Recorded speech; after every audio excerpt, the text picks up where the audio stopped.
Então, você dê meu boa noite para ele, Boa tá? noite. Tem a Mami de BR. Boa noite a todos. Sejam bem-vindos para nosso bate-papo de hoje, para a gente conhecer um pouquinho mais sobre o autismo, né?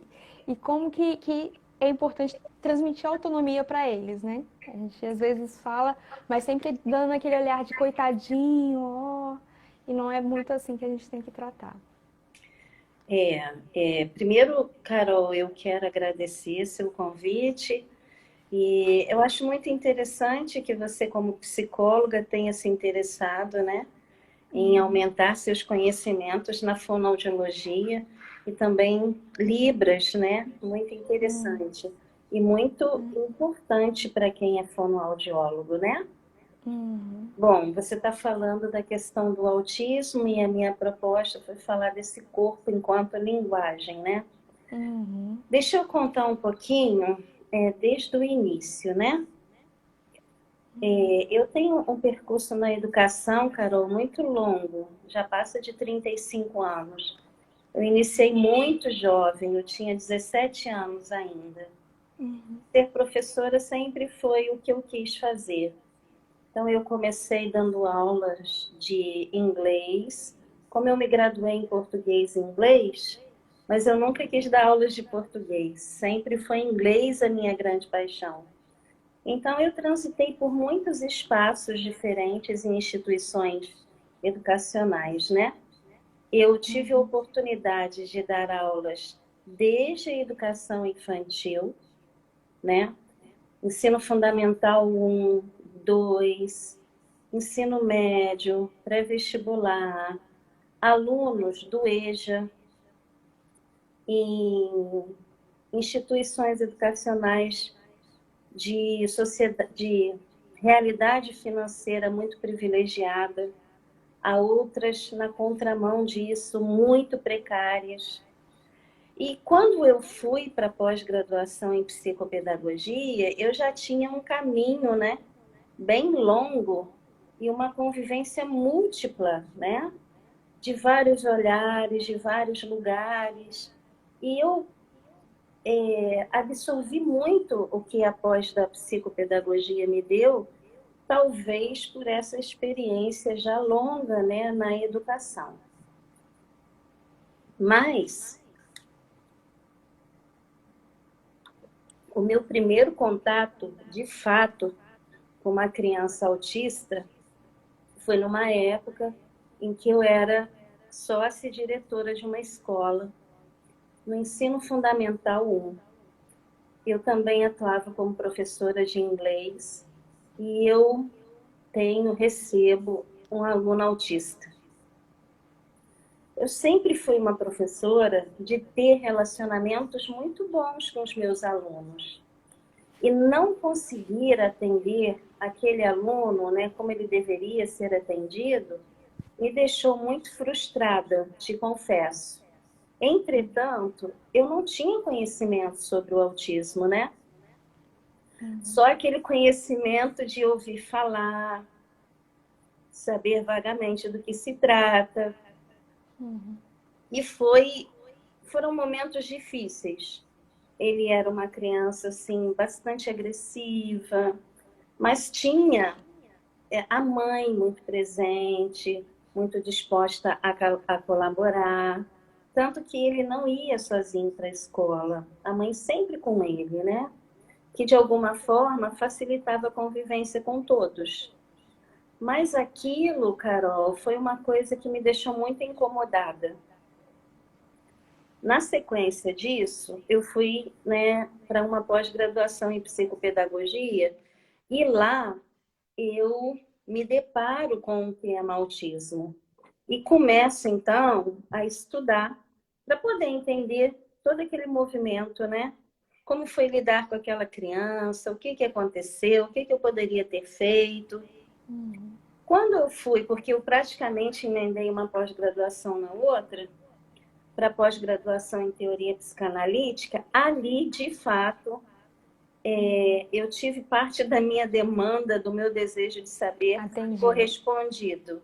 né? Porque na saúde mental a gente entrou muito nessa questão do autismo. E eu tive a felicidade de ter professoras, pós-doutoras, especialistas no assunto e que trabalhavam em CAPS infantil. E eu fiz o convite para uma delas e ela aceitou a me orientar no meu TCC, que eu queria falar de autismo, né? Eu costumo dizer que ter feito o trabalho de TCC foi para mim um trabalho de análise, porque eu pude ali elaborar muitas coisas, né, que aconteceram lá atrás, na época em que eu recebi esse primeiro aluno e, na verdade, não pude fazer muito por ele, né? E foi aí que tudo começou, todo o trabalho com o autismo. Você quer fazer mais alguma pergunta? Quero sim. Você falou então lá que lá atrás você atuou bastante como professora, né? Você vê que a formação dos professores ainda é muito fraca em relação a essas deficiências, a como. Ah, Carol, com certeza. E eu digo sempre nas minhas palestras, nas minhas lives, que eu digo isso com certa tranquilidade, porque eu estou dizendo mesmo de conhecimento. Eu sou professora de formação, né? Então, eu, de forma alguma, eu estou querendo desconsiderar a atuação de nenhum professor. Mas o fato é que, enquanto professor, a graduação, né? Letras, por exemplo, eu não recebi nenhuma orientação para receber, pelo menos não na época em que eu me graduei, né, Carol? Porque eu tenho 54 anos, eu sou de uma outra geração. Eu não recebi nenhuma orientação na minha graduação de como lidar com crianças especiais. Isso não era tema dos nossos estudos, né? E eu precisei voltar a estudar, e isso foi mais tarde, né? Entrar para uma pós-graduação, e eu escolhi psicopedagogia porque tinha muita coisa que acontecia nesse percurso educacional que me incomodava. Porque eu não recebi só crianças autistas ao longo do meu trilhamento. Eu recebi outras crianças especiais. Síndrome de Down, deficiência intelectual, né? Mas a minha dificuldade maior em se relacionar foi com esse menino autista. E talvez isso tenha me marcado muito, mas a sua pergunta é muito pertinente, porque eu não vejo de verdade os professores preparados para receberem crianças especiais, seja qual for, né? Seja qual for o transtorno, de toda ordem. Eu observo isso aqui na clínica da psicopedagogia. Eu recebo crianças com deficiência intelectual, dislexia, síndrome de Down, autismo, TDA, TDAH, TOD. Todos esses já passaram por minha mão. E as queixas em relação ao professor não saber como lidar sempre é recorrente. Tá me ouvindo, Carol? Tá me ouvindo?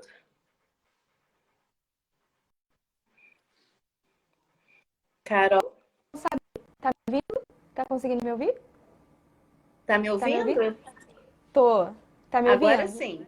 Ah, Deu uma paradinha, né?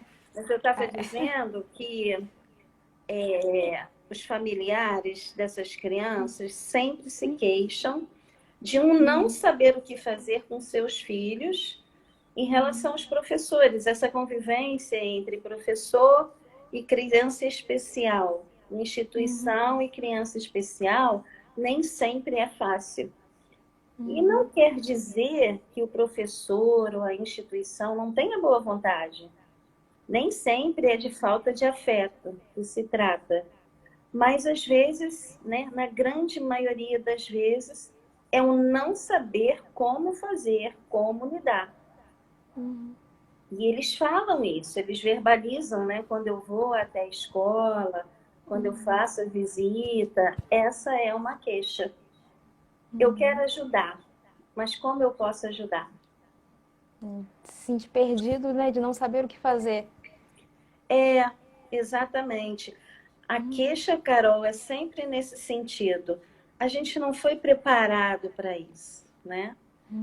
E na minha cidade, aqui em Valença e em Rio das Flores, eu fui convidada para apresentar um trabalho para os professores da rede, né? E foi a partir da publicação do livro, que eu publiquei em abril de 2019, que na verdade foi todo o trabalho de TCC que eu fiz na Veiga, eu decidi formatar em forma de livro, De né? livro.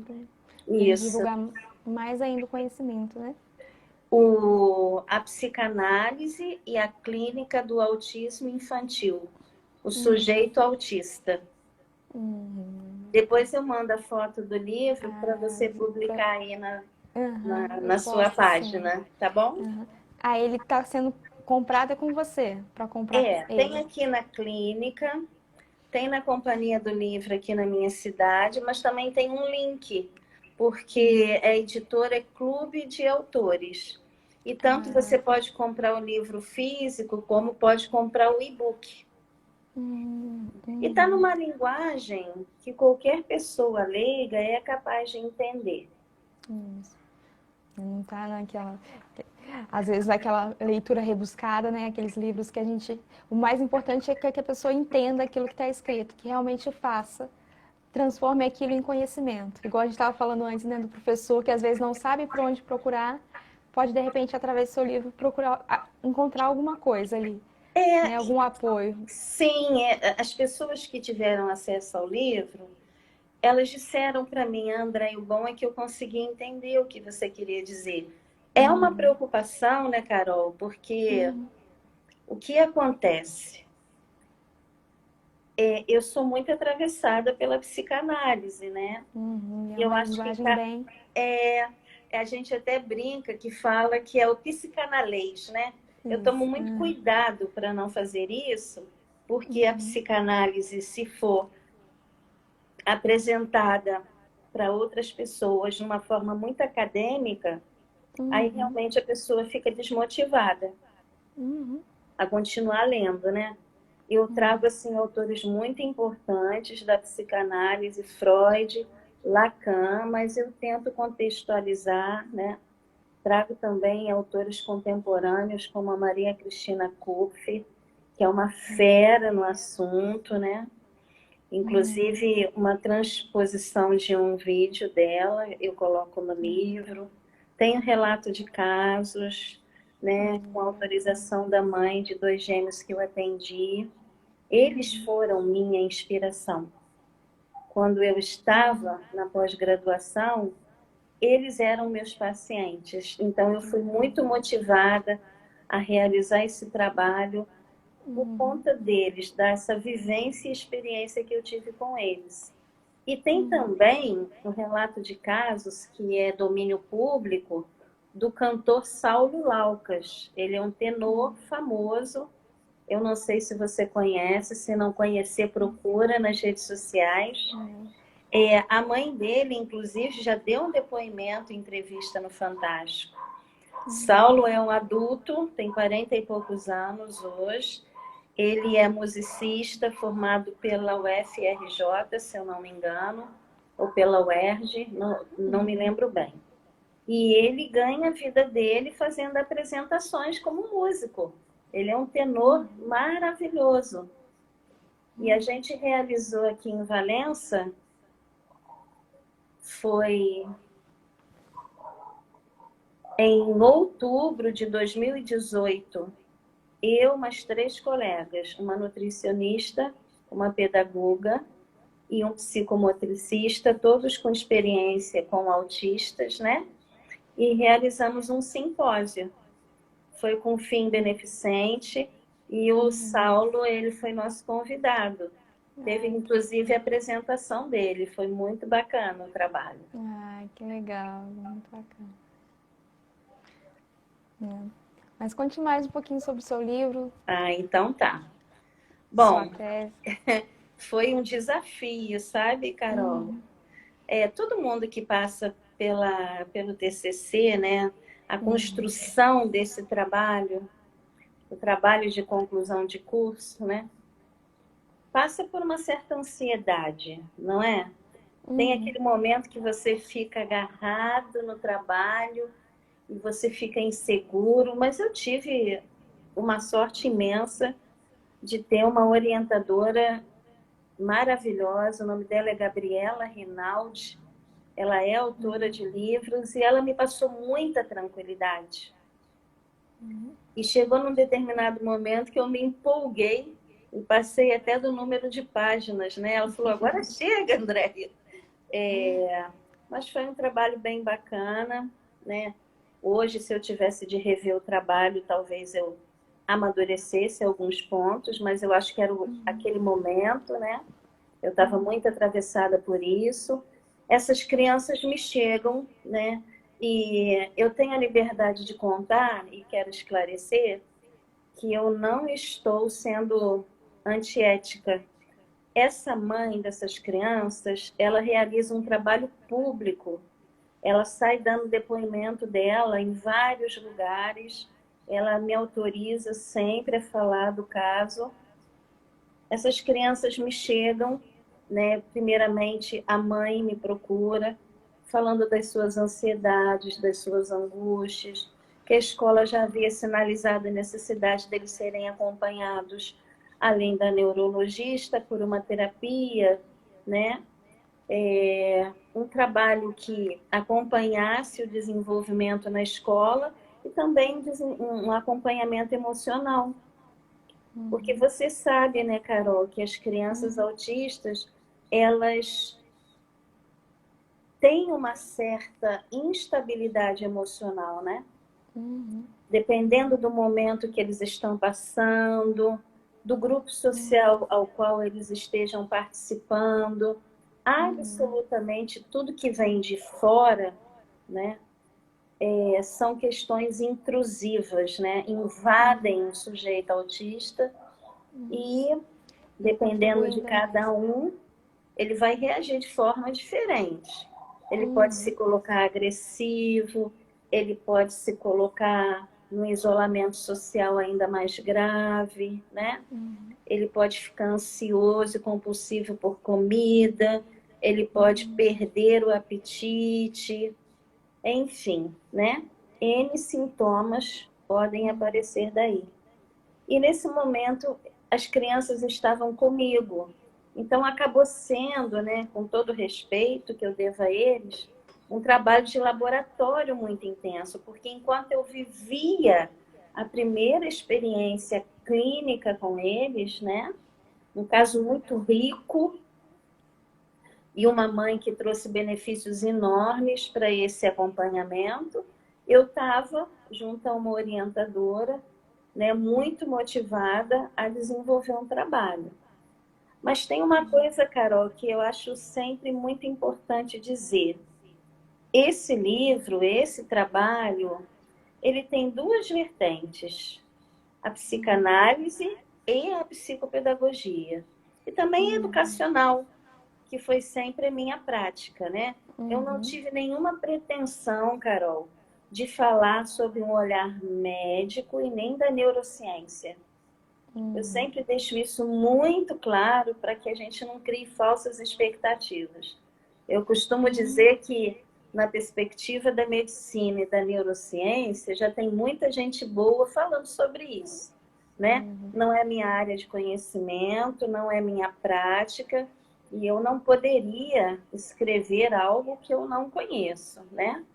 Mas a Maria Cristina Kupfer, ela fala que a psicanálise tem muito a oferecer ao autista. Que a psicanálise pode ajudar muito um autista. Quando você tiver acesso ao livro, você vai entender melhor o que eu estou falando. Com certeza. E uma coisa que você... Ih, acho que travou. Não, estou te ouvindo. E eu achei bacana que você propôs o tema da questão da linguagem, né? O corpo como linguagem. Porque a gente sempre associa a linguagem como língua só, né? Língua É, oral, falada. Mas não, no corpo acontece a linguagem. Não só a linguagem de sinais, a Libras, por exemplo, mas através do corpo mesmo, né? tem uma fala de Freud que eu gosto muito. Eu fico sempre parafraseando os autores que eu admiro e respeito o trabalho, porque eu acho que ilustra, né? Freud tem uma fala que eu acho maravilhosa. Ele diz que quando a boca cala, até a ponta dos dedos falam. Eu acho que a gente pode partir dessa frase. Eu sempre acreditei, inclusive em tempo em que eu ainda não tinha esse conhecimento, mas que atuava como professora, que a gente pode dizer muito sem pronunciar uma palavra. Nosso corpo fala todo o tempo, né, Carol? A gente fala com as expressões, a gente fala com o olhar. Eu não vou me arriscar a ficar sem óculos, gente, porque eu pouco enxergo sem ele. Mas a gente fala, eu falo o tempo inteiro com meus olhos, né? As rugas de expressões, o nosso sorriso, os nossos trejeitos, né? E a criança autista, ela se vale muito disso para se comunicar. Esses gêmeos, né, que eu trago no meu livro, que foram minhas inspirações, eles não mencionavam uma palavra, eles eram não verbais. Um deles, durante o tratamento, foi apresentando um progresso. Mas a felizarda não fui eu. Ele primeiro começou a se comunicar com a palavra, com a fala, com a mãe dele. E uma coisa que eu sempre ouvi de outros profissionais, inclusive de uma fono, que faz um trabalho na casa de brincar, lá em Barra do Piraí. Ela fala que o autista sempre elege alguém para dirigir a sua fala, que tenha de ser uma pessoa que ele confie muito. Tem alguém falando aqui, ó.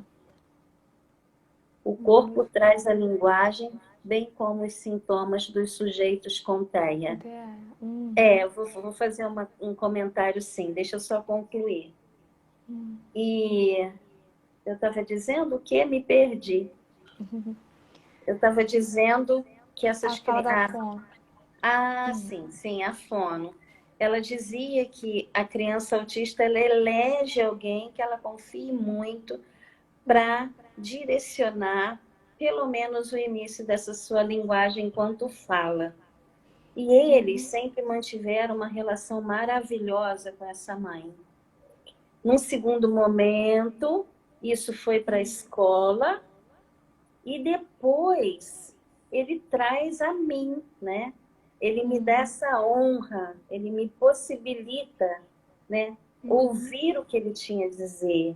Mas primeiro ele começou identificando objetos, palavras, né? Enquanto ele esteve comigo, ele não chegou a formar frases, mas ele nomeava as coisas que ele queria. Mas com a mãe ele já formava frases e na escola ele também começou a fazer isso. E curioso, né, que em 3 lugares distintos ele se colocasse de forma diferente, né? Eu acho que comigo ele estava ainda há pouco tempo para ele dizer tanto sobre si. Ninguém melhor do que a mãe, né? Que ele tinha um relacionamento e ainda tem maravilhoso. E também com essa professora que o atendia na escola, porque o relacionamento deles era anterior, sendo ela professora dele naquele ano letivo. E ele também gostava muito da escola. Então, talvez, né, a gente compreenda essa fala mais articulada dele na escola por conta dessa confiança que ele estabeleceu com o ambiente e com a professora, né? E eles não diziam uma palavra, mas eles se comunicavam o tempo inteiro, Carol. E tem uma coisa que era interessantíssima. Eles sempre me fizeram de instrumento, né? Eles me usavam, né, para me dizer aquilo que eles queriam. Quando eles não conseguiam dizer, né, daquilo que eles desejavam, eles pegavam minhas mãos e colocavam em cima de um objeto, ou da porta do banheiro, ou da porta onde eu tinha um espelho, que eles gostavam, um deles, né, de ficar dançando em frente ao espelho, ou então onde eu guardava os brinquedos, ou então quando ele não conseguia acessar um brinquedo, ele pegava minha mão e colocava lá em cima. Ou então, com o som que eles emitiam. Cada um tinha um jeito muito particular de emitir o som. E eu comecei a identificar o que era vontade de ir ao banheiro. Eu comecei a identificar a tristeza, a alegria, a euforia, também por conta das estereotipias, né? Eu acho que a nossa amiga falou isso. Ela está dizendo que os sintomas também, né, trazem a linguagem. A Tânia, exatamente, Tânia. Teve uma situação, Carol, que foi muito curiosa, mas também angustiante. Porque tinha um dos dois gêmeos que apresentava um quadro mais severo, tá? Maior irritabilidade, mais resistência nas propostas apresentadas por mim, inclusive isso mesmo com a mãe, até mesmo na escola. E teve um momento em que ele começou a chegar no espaço com um rostinho muito transtornado. E eu percebi que tinha um sofrimento. Mas no primeiro momento eu fiquei em dúvida se era uma questão emocional ou se era uma questão física. E eu dividi isso, essa minha angústia, essa minha dúvida com a mãe. E ela falou, olha, Andréia, há alguns dias eu tenho observado ele assim. Eu falei, olha, vamos fazer o seguinte, você observa em casa, eu observo aqui, para a gente entender o que está acontecendo com ele. E aí ele começou, Carol, a fazer uma carinha angustiada, de dor, e fazia assim, ó, no pescocinho. E aquilo me angustiou muito, porque durante umas 3 sessões aconteceu isso. Até que no momento, eu falei para a mãe dele, falei, olha só, será que ele não está com azia, com ânsia de vômito ou com dor de garganta? Porque o movimento sempre fala disso aqui. Ela falou, Andréia, talvez possa ser, porque eu tenho percebido que a relação dele com o alimento piorou nos últimos dias. Dito e feito. Quando ela levou ele ao médico, o médico descobriu que ele estava com uma azia, um problema gástrico. Você imagina a agonia que essa criança deve ter sentido, né? Uma queimação, provocava uma queimação, um refluxo, e ele só fazia isso, né? Então, é claro que a gente não foi muito eficiente em poder entender aquilo que ele dizia como sintoma, como a Tânia tão bem relatou, porque até mesmo a mãe teve dificuldade de compreender o que era, mas eu digo que essa troca minha e dela, esse olhar mais observador, foi o que deu o start para ela entender o que poderia ser. E de fato era, né? Em alguns outros momentos que teve dor de barriga, né? A relação que principalmente um deles tinha com suas fezes era uma coisa curiosa, Carol, sabe? Quando alguma coisa não estava bem, ele já podia ter ido ao banheiro em casa. mas ele ia visitar o meu banheiro, deixava o Uhum. cocôzinho dele lá para mim, sabe? Então, a relação, né, da fase oral, que eu ainda via muito, eles já tinham aí por volta de 8, 9 anos. Os movimentos que eles faziam com a mão e com os lábios. Então, era um jeito de dizer que não estava legal alguma coisa. Um deles fazia um som muito específico. A relação do corpo como um todo. Um deles tinha uma paixão por esportes e por bola. E ele tinha, inclusive, uma habilidade motora que não é muito comum, né? E eu falei isso para a mãe. Eu falei, olha, observa que ele tem uma coordenação motora atípica para uma criança autista, principalmente com a bola, né? Porque as crianças que não têm uma coordenação motora muito bem desenvolvida têm uma certa dificuldade com bola, mesmo crianças que não tenham nenhum transtorno, ele tinha essa facilidade, e o outro tinha uma habilidade para música.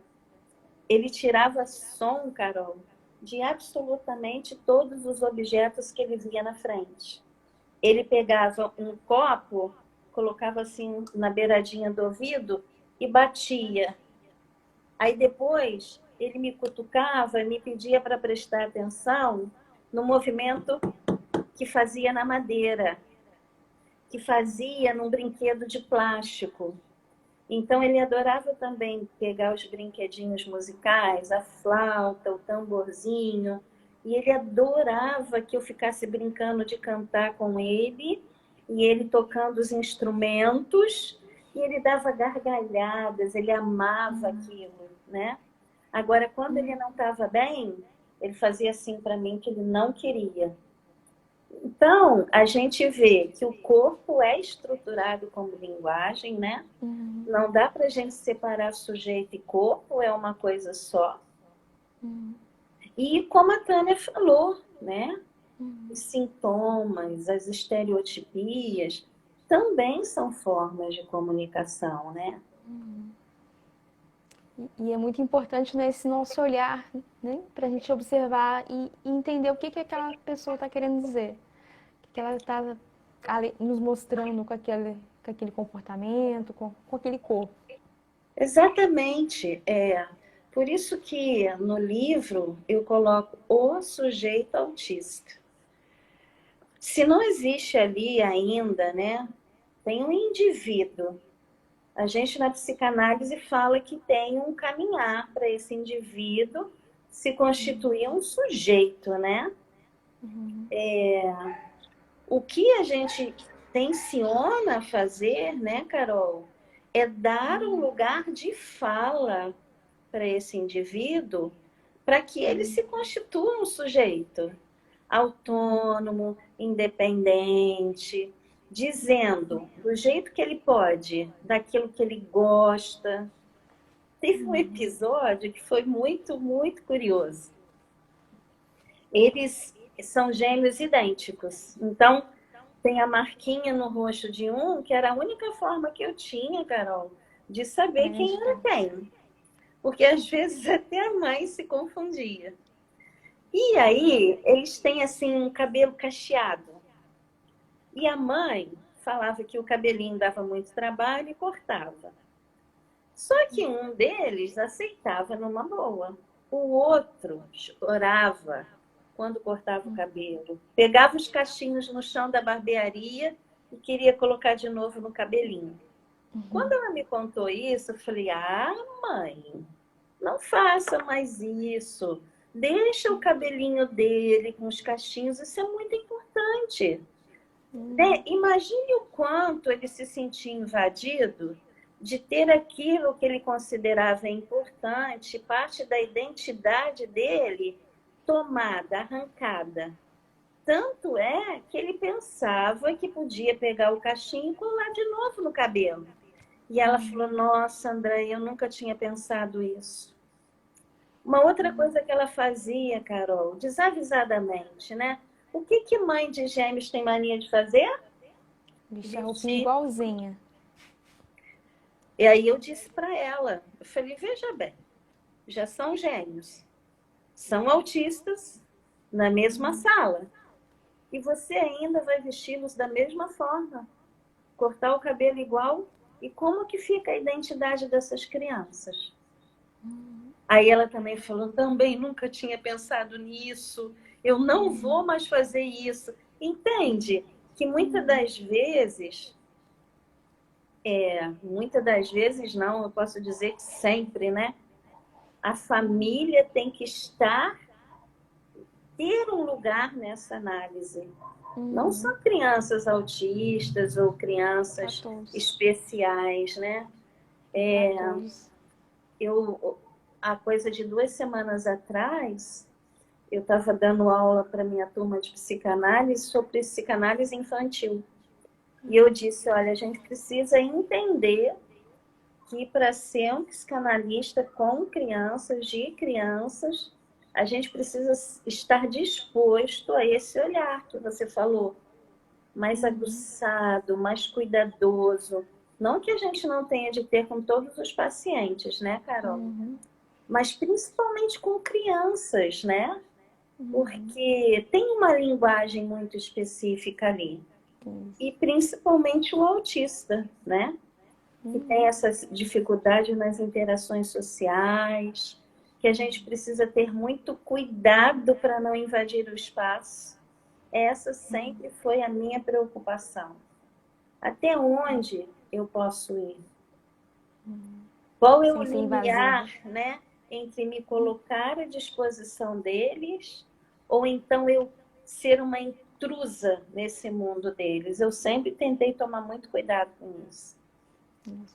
E quando a gente atende criança, né, não é só a criança, vem a família também. A gente tem que entender aquela angústia daquela família, que às vezes tinha aquele sonho com aquela criança e depara com esse diagnóstico de autismo, diagnóstico de outras coisas.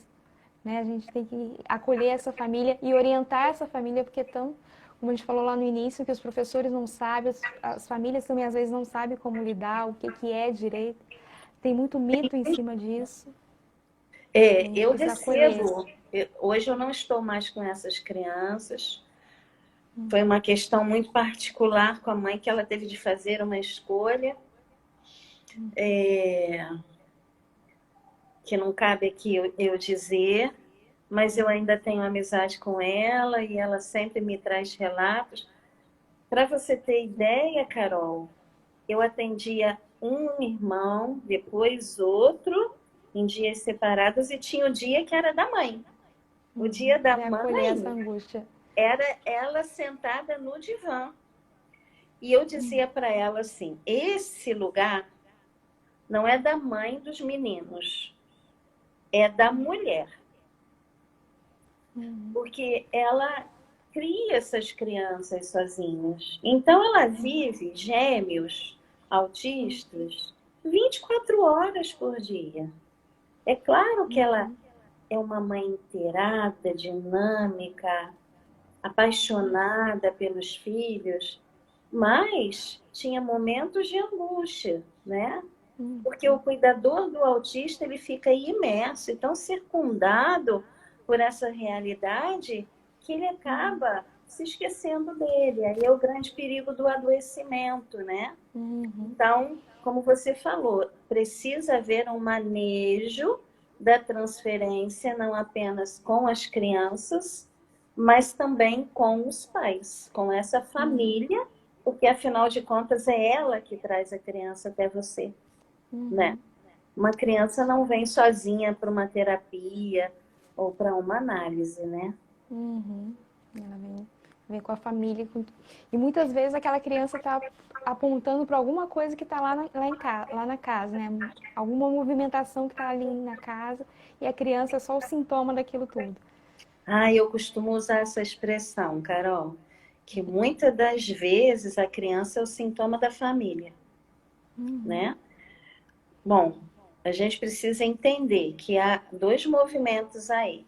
É claro que tem muita criança que ela vem trazida pela família porque ela está sofrendo, Mas inúmeras vezes eu percebo que esse sofrimento ele respinga na criança, mas o sofrimento é da família.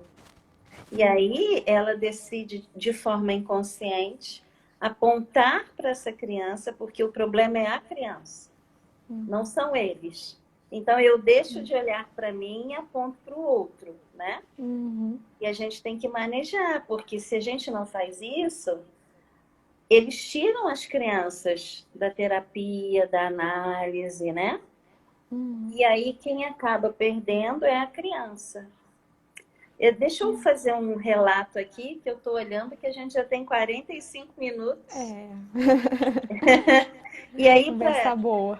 né, para a gente dar prova, né, desse corpo estruturado como linguagem, tem Marie Lasnik, tem um trabalho lindo sobre autismo. Ela estuda bebês autistas, né? Ela acompanha a gravidez de mamães.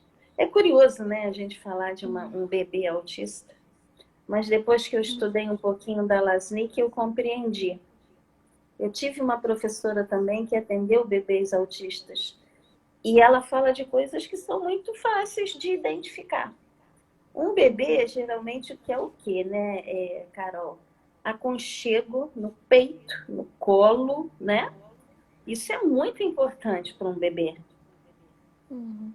Quando você vira uma criança, um bebê, que não gosta do colo, que não gosta do peito, que prefere estar no berço do que com alguém, já é o primeiro clique para você ficar ligado nisso. O que as mamães, né, na sua loucura necessária, fazem com o bebê? Fazem aquelas vozes, neném da mamãe, né? E a criança olha, a criança retribui o olhar, né? As crianças autistas geralmente não voltam seus olhares.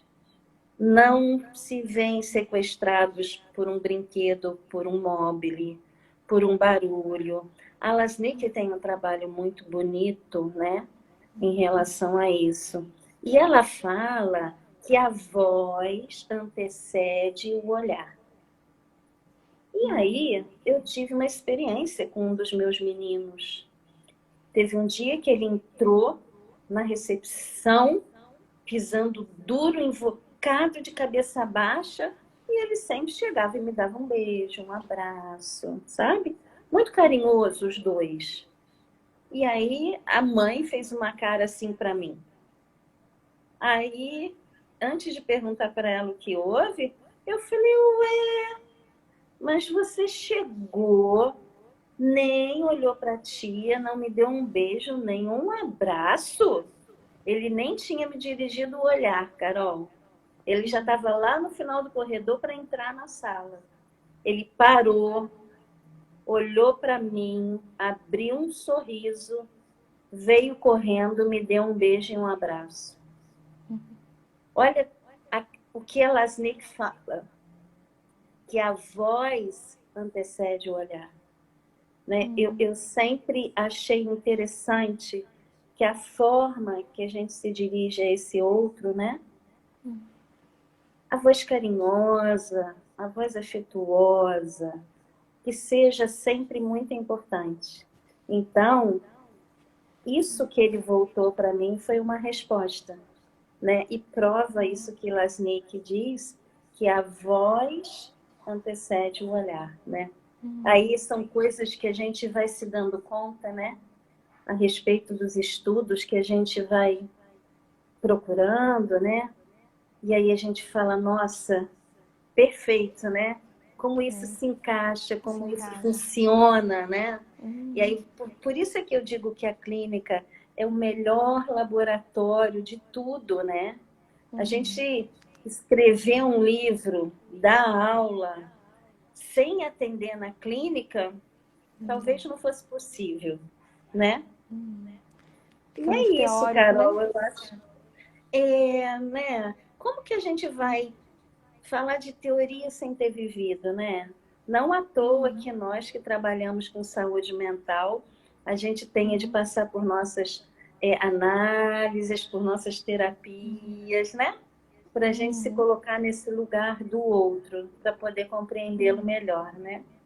É, Carol, assim, o recado que eu acho que principal, que eu acho que dava um seminário, não dava? dava muito tema.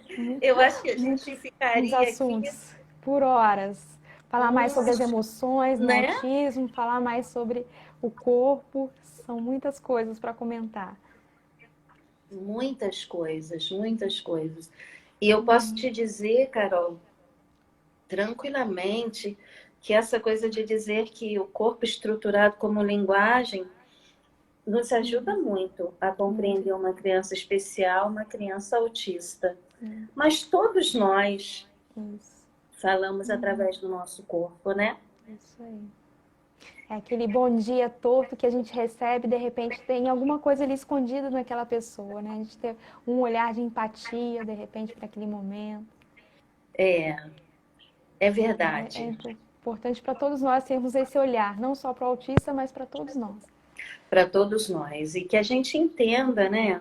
Eu acho que o que fica de ensinamento na live de hoje é que o corpo sempre é estruturado enquanto linguagem, né? Uhum, É a dança, é o movimento das sobrancelhas, é o olhar, são os trejeitos que a gente faz, quando a gente passa a mão no cabelo, é quando a gente faz assim com as mãos, né? E tem pessoas que eu tenho mais intimidade que eu sei exatamente quando essas pessoas estão ansiosas, né? Batem perna, mexem com o pé. E a gente nem está falando de transtorno nenhum, né? uhum. Para a Mas é gente o se dar corpo. conta de como isso, na verdade, funciona, né? Eu Uhum. tenho a agradecer muito, Carol, o seu convite. Eu Espero que que a gente possa agradeço. realizar outros trabalhos juntos, Vamos, tá vamos bom? fazer. Vamos fazer Muito vários bonito. outros. E aí vou voltar aqui para deixar um beijo aqui para quem entrou, né? A Rafaela Vidal, Daiane Freitas, Amanda Cunha, Enila Sena, José Mário, Tânia, que colaborou com a pergunta dela, Larissa Pinheiro, Estela, Flower C, Janine, Érica, Beatriz, Rodo Henry, Casa Limpa, Mari, enfim, muita gente, né? Muita gente. Esteve, passou por aqui, ficou conosco. A Uhum. Stephanie Diniz, a psicóloga, minha cunhada. Olha, gente, a gente está terminando, mas a Carol vai disponibilizar lá na página dela do Vou Instagram. falar. E Aham. eu vou enviar para os meus amigos também, Isso. tá bom? Tá, muito Ó, obrigada a vocês que assistiram. Obrigada por ter aceitado o convite, tá? Foi muito bom, de trouxe bastante nada, meu amor. conhecimento, bastante reflexões. Depois você me manda a foto do seu livro pra gente postar aqui no Mando, Instagram. mando sim. Sigam-nos, sigam-nos no Isso Instagram, aí, tá bom? isso aí. O meu é Andréia Pinheiro, psicopedagoga, e Andréia Pinheiro Psi, tá bom? Um beijo grande para todos. Um Excelente beijo. noite. Até a próxima, Carol. Muito obrigada. Tchau, tchau. Até a Nada. próxima. Tchau. Tchau, gente. Até a próxima. Tchau.